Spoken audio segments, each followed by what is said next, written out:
Welcome back to Word Blindness, Dyslexia Exposed. I'm Juliette Hahn here with my co-host, Brent Sopel. How are you?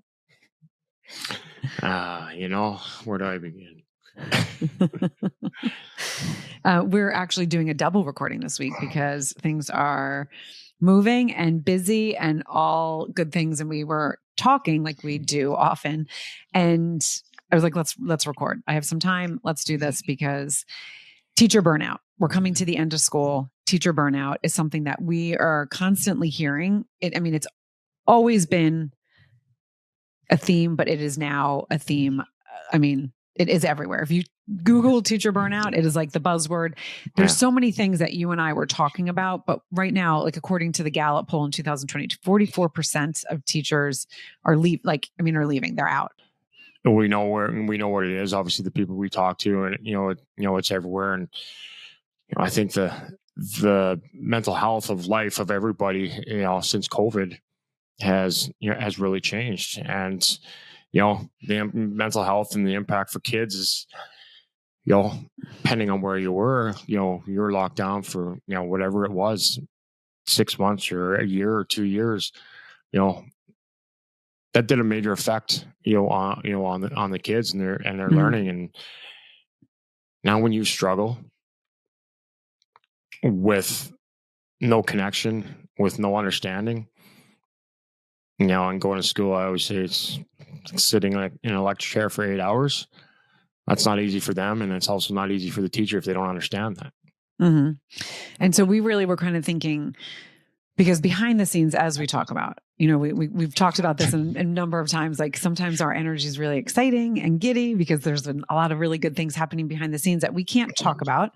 Other times it's like getting your ass kicked, all the stuff that we're doing, all the stuff that you're doing, all the people that you're talking to. Some weeks are just heavier, and that's life. That's life in general. But when you're doing things that we're going to do, and if you guys are, when we are talking about these, go to thesopelfoundation.org because you can put your email in and get some information. We have the resources there. The page, we're adding to that all the time, and we're adding things that we can't always talk about because I'm just going to leave it there. I'm not going to give it a reason, but just because. But when we talk about these things, we're just not talking. We are going, as Brent said, there's going to be a lot of change, and there's a lot of stuff that has to be done behind the scenes to create that change. But one of the things is, the teachers, we talk about how we didn't feel seen and heard by teachers. A lot of our guests have talked about the same thing. I have said there were a few teachers in my life that did see and hear me. And that's what actually helped me be able to get through school. And so we hear teacher burnout. We see you, teachers. We know that you're getting thrown so much stuff with no understanding. The fact that, the IEP, you don't know what the kid is struggling with. It's a specific learning disability. How are you supposed to do your job if you have no understanding and not that blueprint? So I want to say, and I'm going to say it loud and clear, we are doing things to help. You just have to be patient because it's coming, and just be patient. And if you want to follow along, you can also go on Instagram, Sopel Foundation. You can also go to Brent Sopel on Instagram. I know you have a lot to say, and I can continue to ramble, but I'm not going to. I'm going to give it to you. Oh, there's,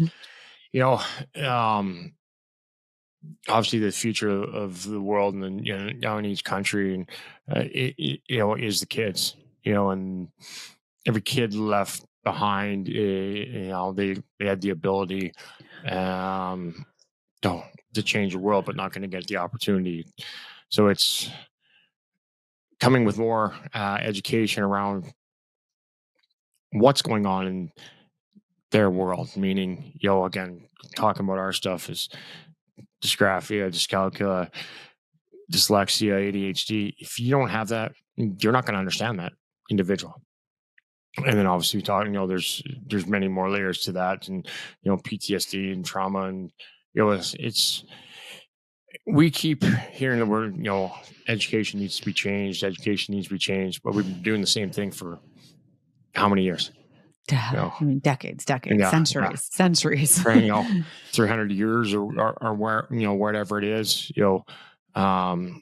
what do they say? You keep doing the same thing, want a different result is, a form of insanity or something. Yeah. Something like that. I was just going to say that. Yeah. It's a form of insanity. We're doing the same thing, in the education system, on many different systems, different levels. And the teachers are getting fed the same information as they were, 200 years ago. So, the changes are coming. It's not going to be, it's not easy to change things, but we ask for change, but we keep doing the same thing. And, that's where we're trying to do things very differently. Come with it, with more education, more understanding of what each kid might be going through, so that you're able to possibly, be closer to understanding of what. You'll never be in their shoes. Nobody is. You can't judge a book by the cover, but the more understanding that we can give each teacher of each kid of what they might be going through, it's only going to make their day a lot easier, knowing how to handle a kid like myself, and then not fighting with me, or like grade 3, me picking up a desk and throwing it at another kid, they'll have some understanding of why and how to operate. Mm-hmm. And we are doing dyslexics, advocating for dyslexics, creating things for dyslexics. By dyslexics. Yeah, I can. Lots of dyslexics. And that's the difference. You think the second most common thing in the world, would be there'd be more dyslexics, a part of it, and has not been the case, for over 100 something years that dyslexia has, come to the forefront, so that's why it's going to be different. It's us advocating, for us, and, for an example, it's, you talk about, pride and the pride flag and pride parade and, their rights. Obviously I was the first athlete to ever participate in the pride parade, but they support each other. They have their, they have the parades, everything. They support each other. Just like a community doesn't support each other. It fights each other. That's, that's sad to say. A lot of egos, it's not about them, and they don't have it. So how are you supporting a dyslexic when you don't have it? In certain ways, and in certain ways we need. So it's definitely going to be a different approach. It's going to take a while to build that foundation, but one day at a time. Can't get to 2D, get to 1. Mm-hmm. And one of the things is, so for that teacher, the teacher that goes into education because they want to make a difference, and then they're kind of it's almost like they're tied to what they have to do, and then they get in that. It's almost like that system of like, well, this is how I need to do it. And so that you can have the education and the understanding of what that kid in the chair that's dyslexic, dysgraphic, ADHD, dyscalculia, what they are doing, because again, it has nothing to do with our IQ. So they're smart, but they learn different. And so if we can give the tools to that teacher to be able to say, hey, here's how Johnny is, right? So this is one of the things that we were just talking about. I wanted to do is kind of doing that scenario of Johnny. Johnny goes into kindergarten. Johnny is not super excited about going into kindergarten because Johnny is scared of many different things, right? He knows that he's like, maybe he was in preschool and things were hard, and now he's going into a full day, and it's, the whole change and not knowing where all these different things are. And then education is being thrown down Johnny's throat, but Johnny needs to move around. Johnny needs to do this. He can't sit in his chair for this long. He's taking a little longer to understand what the teacher's saying because his processing is slow. He can't write because his dysgraphia, when he colors, someone was like, why does your coloring look like that? What's wrong with you? It's a kindergartner. He's not bullying Johnny. He's just curious, why is your messy? But Johnny's taking that like, oh yes, it doesn't look the same. And the teacher, maybe Johnny's not focused and Johnny's doing something. And now the teacher's like, hey, Johnny, can you pay attention? Hey, Johnny, hey, Johnny, hey, Johnny. And the thing that they do in education is they constantly talk about what you're not good at. So then Johnny's being told all the time, well, you need to focus a little bit more here because this is where you're struggling. Instead of finding the things that Johnny's really good at and being able to focus on that. We talk about I'm not going to get into it because if you're a longtime listener, you know about my high jumping story that I say at every IEP meeting. And I've been saying that since my oldest was little, because it's this daunting thing when you just consider, constantly are hearing what what you're not good at. And yeah, there's teachers that don't do it in a bad way because they're really trying to help. They're really trying to help you get stronger. But if they don't understand how you're learning, now there's two scenarios. Johnny can become the troublemaker, the class clown, because that's how Johnny is trying to get out of things. Johnny is now then taking, anger out at home, taking anger out in school. Then you also have the other one, which like myself and Montgomery were a little bit more, we kind of just like went under the radar because we were like, I'm not going to put any attention and I'm going to try to figure out how to get out of things. And now I'm not learning anything, not even the things I can learn. And same with the troublemaker, right? He's not learning the things that he's supposed to be learning. So now he's missing even more stuff. The teacher goes home because the teacher's like, oh, there's this kid. First of all, maybe Johnny's unlikable. Maybe Johnny's unlikable because he can't do any of these things. And then the teacher gets frustrated. That's where like the burnout starts. But like there could be the scenario of, okay, Johnny's doing all these different things, and I'm going to let you speak because now I'm going to go on the other side. No, it's, it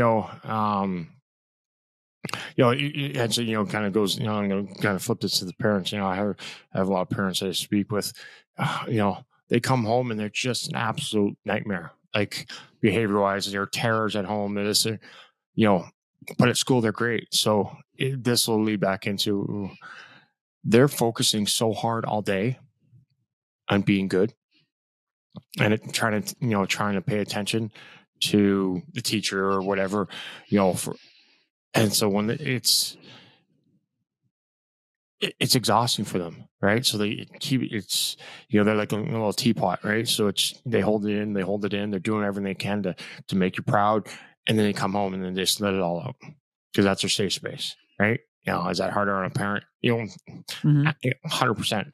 Now I'll flip that as a teacher.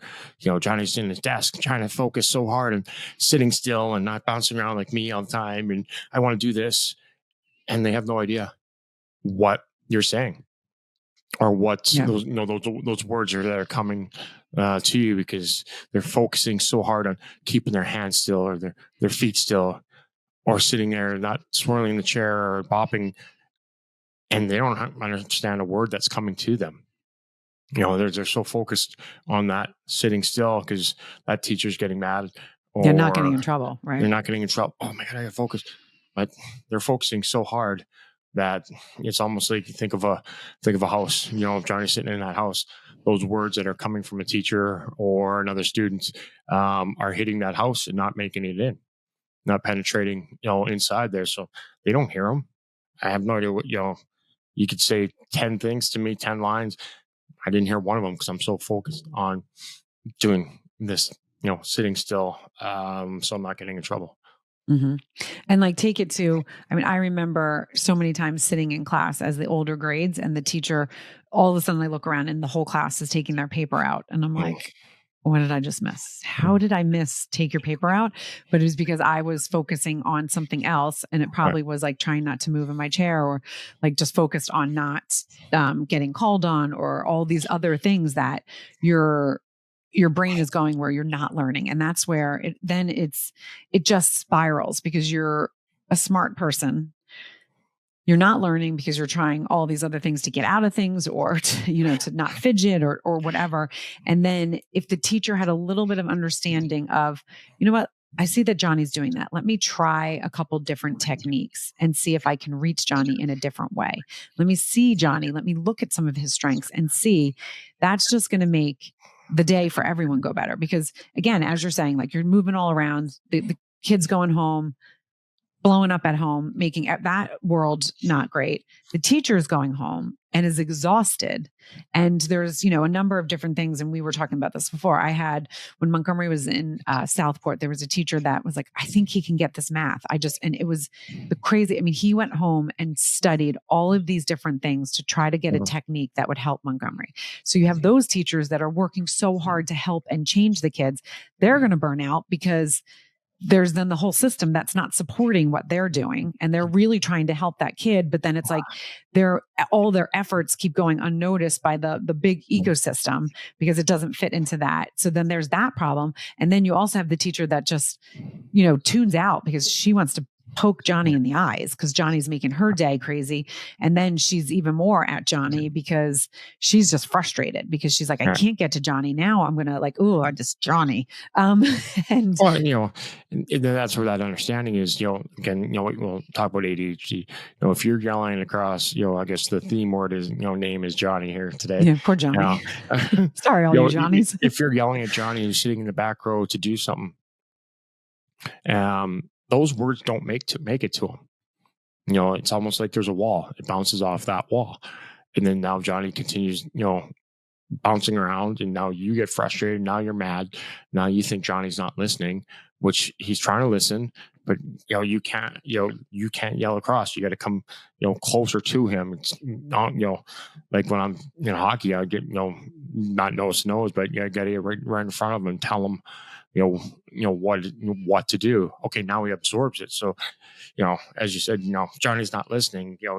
He's being disruptive. He's being asked, well, did you go over and say it to him this way? Within a few feet, so that he can, he can hear it, because those words don't make to him.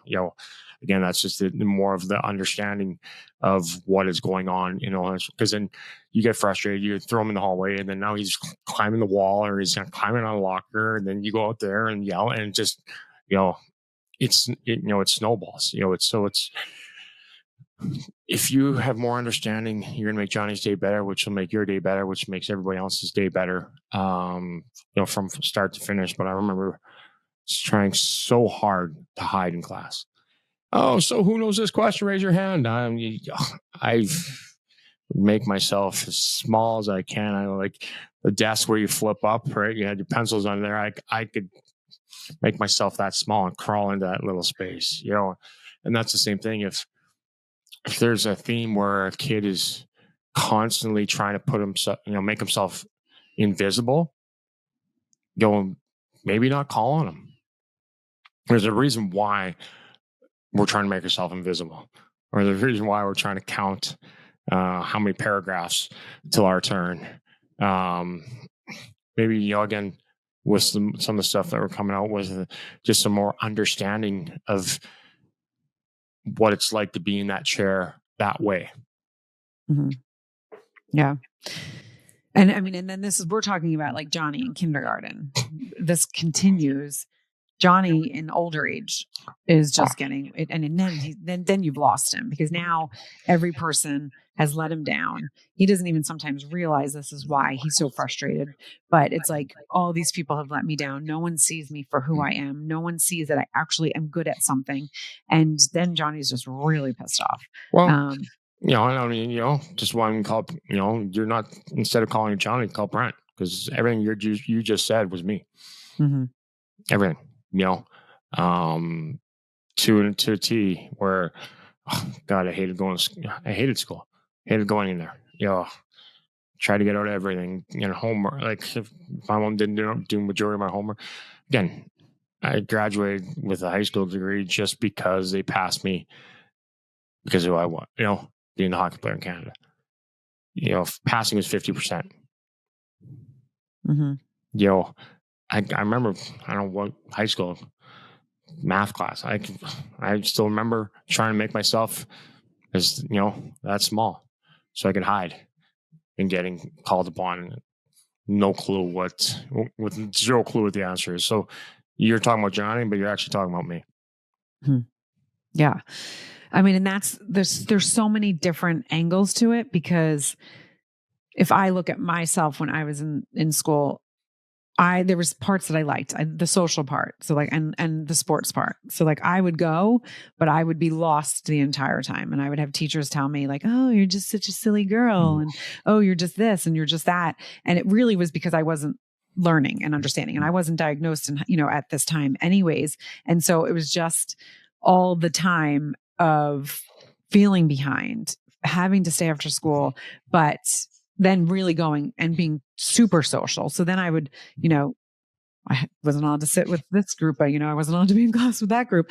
I wasn't getting in trouble in the sense that I was doing like bad things, but I would distract, right? Because it was like, let's try to take everything off of this. Montgomery's a little bit more, it's interesting because he's not one that's being all social in school, but he doesn't hate school because he likes some aspects of school. And it's really just the being with people, but he hates the education part. So he's a little bit in between both of us, where he just really kind of just goes under the radar, where I was above the radar because then I was just like.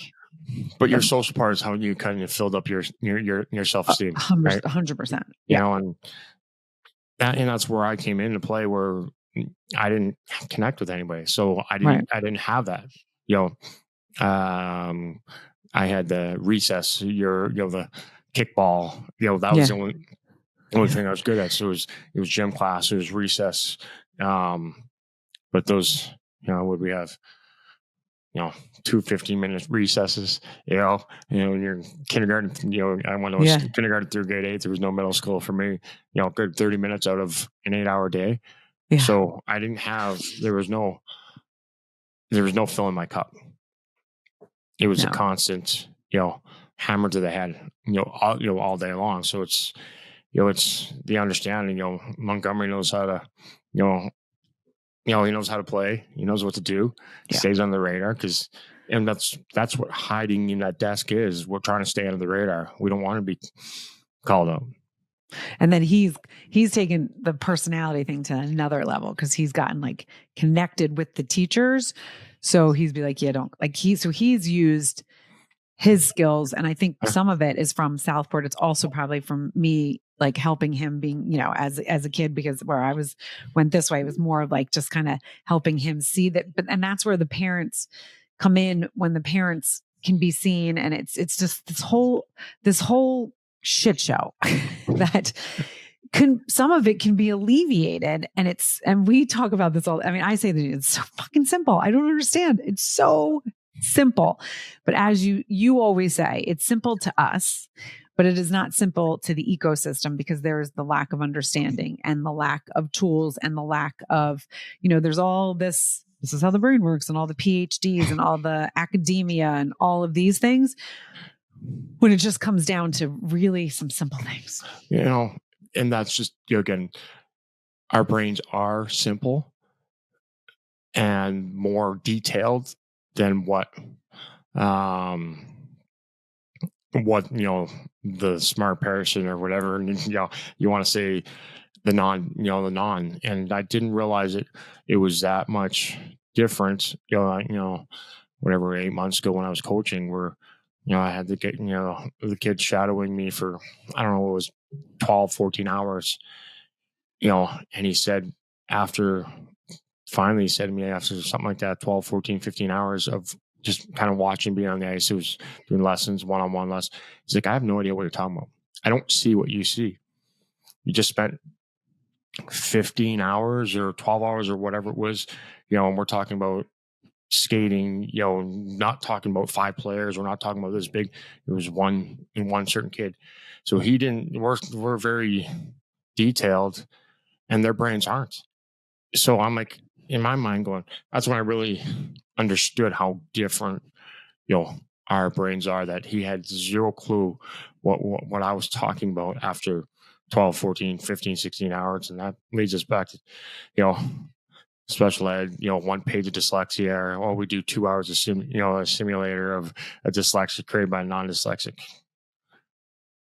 That still doesn't even touch upon what goes on in daily life for us. Mm-hmm.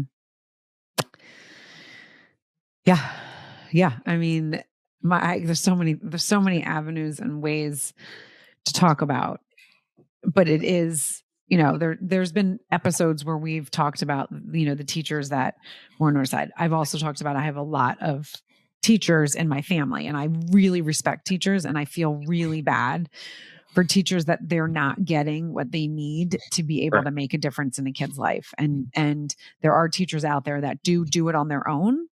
But when you're constantly not getting support by the ecosystem, and it's like, this is how you have to fold in, this is what you need to teach, this is what you need to do.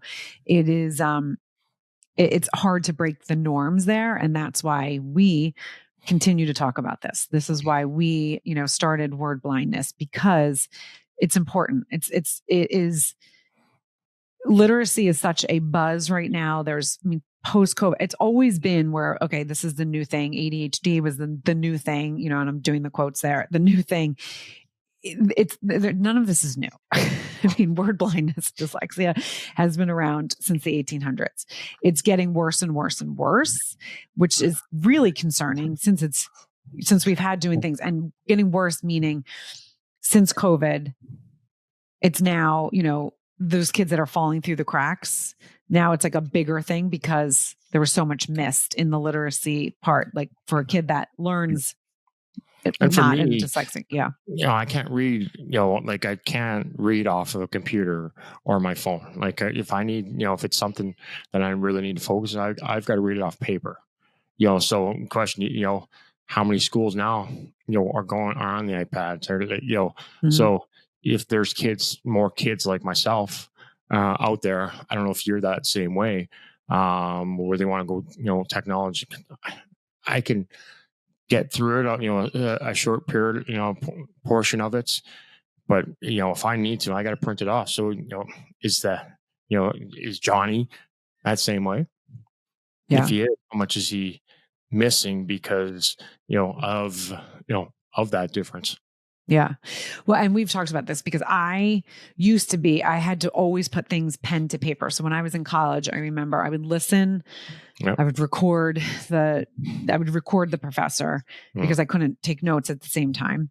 And so I would record, then I would go back and listen to what I needed to listen, but I would have to then pause, write down what the person said, then read it off the paper, which is, so think about how long, obviously, that took for me to get through college. And then I did start doing well, because I've learned that in high school, I did not know that. I would memorize anything that I had to test. I would memorize anything. But yeah, again, back in the day, we had the paper. So we had paper, but I knew I always had to write it down.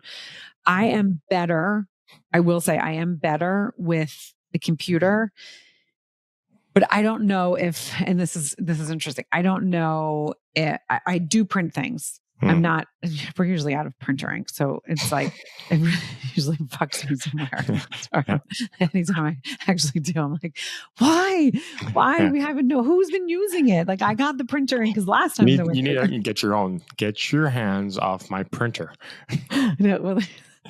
Well, I use Dan's now because of his company, and he's like, "Why are you using?" And he's going to say that to you. Get off my printer and get your own. Because the kid's right. But anytime anyone seems to need it, even though I feel like we buy printer ink all the time, anyone needs it, it seems to be out. So I don't. That's maybe a whole nother issue. But I do. If I need to really focus and get something, I do have to have it on a piece of paper. It's interesting because I talk about the audiobooks. That's how I really need to listen to books that way, but it's not that I need to completely comprehend, or it's not anything that I'm having a hard time comprehending. So if it's something that I understand a bit and comprehend, I can do it audio. If it's something that I have to really get into, especially with the company I'm working for now, or the stuff that we're doing with dyslexia, I do have to print it and I have to sit and really look at it, because when I read out loud, I don't comprehend it at all. I don't understand what I'm saying. Yeah. And that was the same kind of concept when I was, talking to the guy the other day when I can't understand people with accents. He looked at me like, "What do you mean? What are you talking about?" I have a hard enough time processing the word, so I'm trying to get through. It's it's almost like there's a barrier around that word, and I kind of chip it away to get to that word. By the time you're already down the street and turn left and gone down 10 more miles, it's sometimes I have to stare at the ground to focus just to hear what they're what they're saying. Have you always been like that? What part? The accent? Accents, or having to if you really need to focus, you have to look down. You need to really process. I mean, that's a songs. Most songs, I have no idea. I'll sing my own lyrics. 8 out of 10 songs, I have no clue what the words are. I'm more about the beat. I can't process the that fast enough unless I have to list it 722 times, or I'd have to read it to go along with it. But like Paul say, "Oh my God, you were actually kind of close with those words." Yeah. But it just takes me that much longer. So that's where and no disrespect to anybody, I don't have an accent. I've been trying to get rid of it for years. It's just, it takes me, I have to process, trying to process, and that accent takes me longer to break through to the word. And I don't know if that makes any sense. It does. And it's interesting because we talk about the levels of dyslexia, or the different, we went through where I read the different dyslexias. That was really fun. If you have not seen that, you can go back. I don't know what episode it is, but it was in the season 1.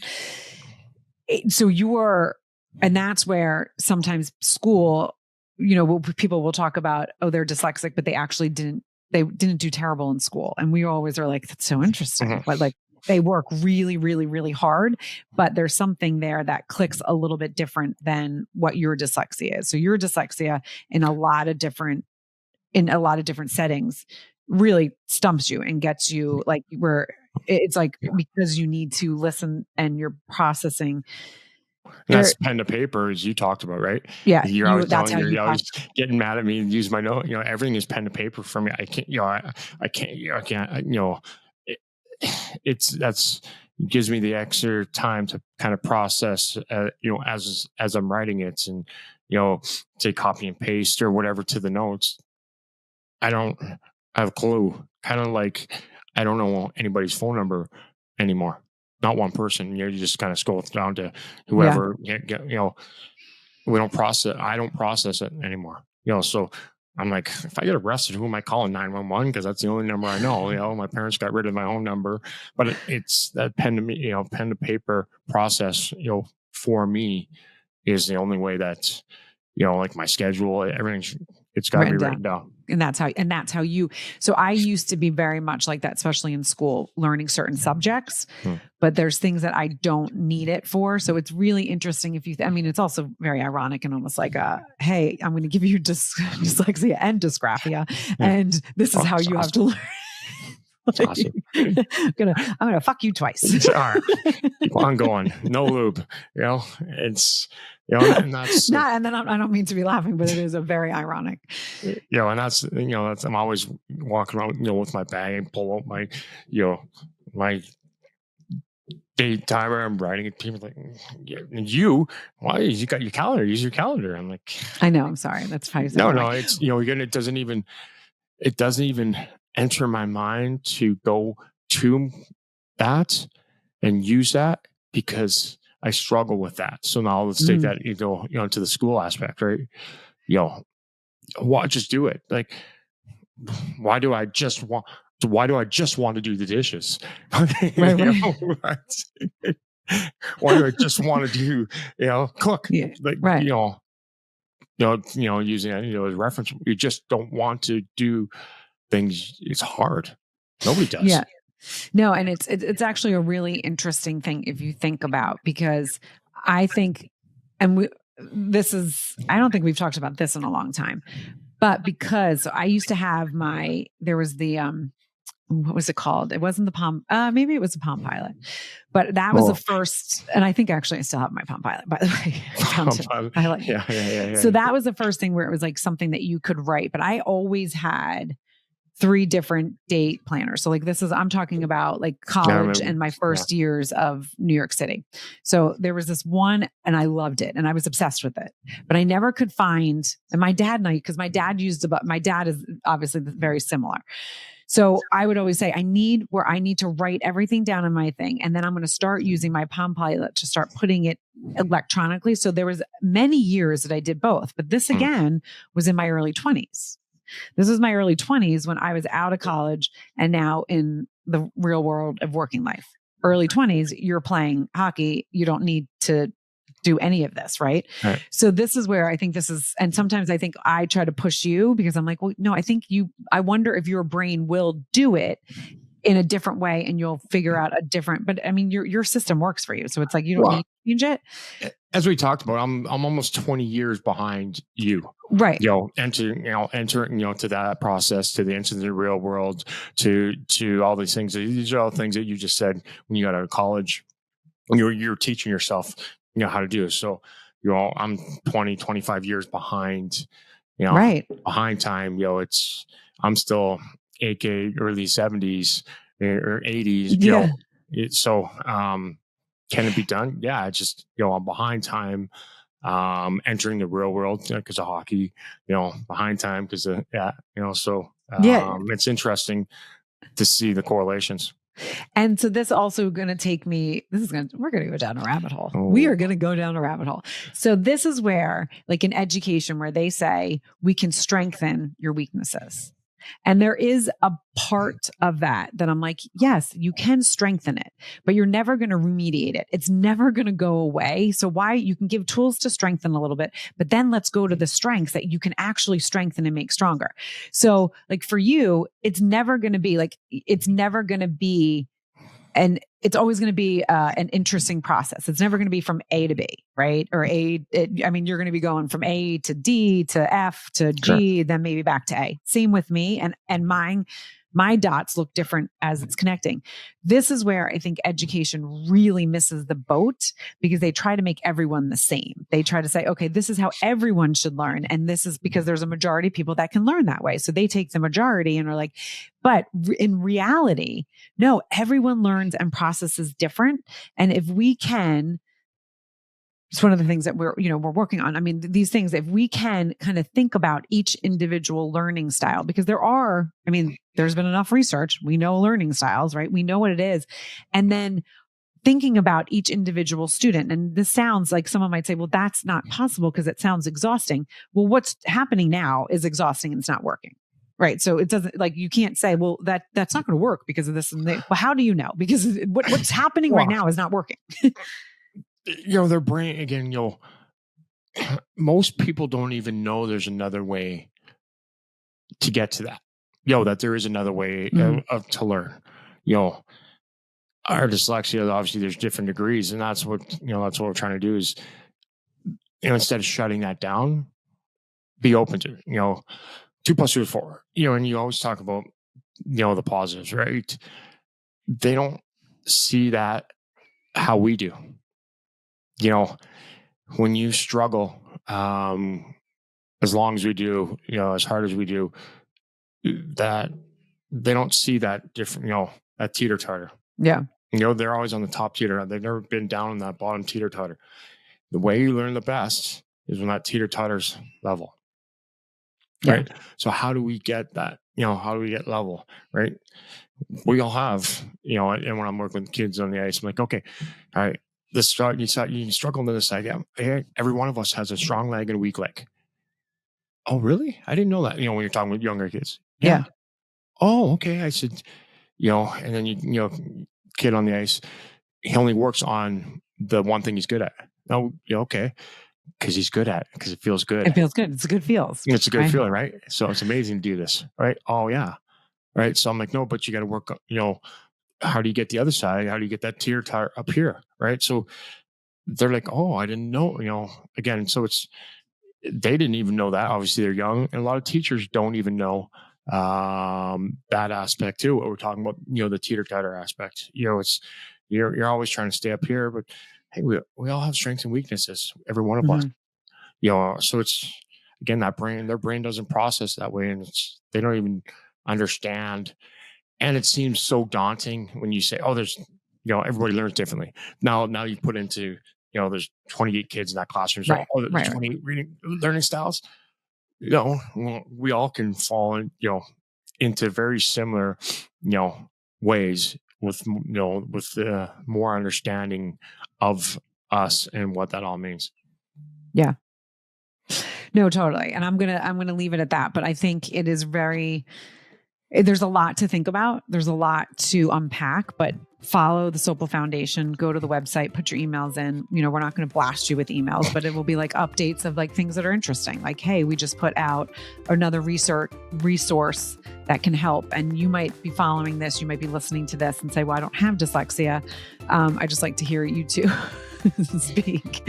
Well, there's someone in your life that is just, it's 1 in 5. So, it's if you ask enough people around, or you like start listening and thinking, you're going to hear people that are dyslexic. So what we always say, rate, like, review, but share, because you do not. We got a little note to that too. Yeah. Wow.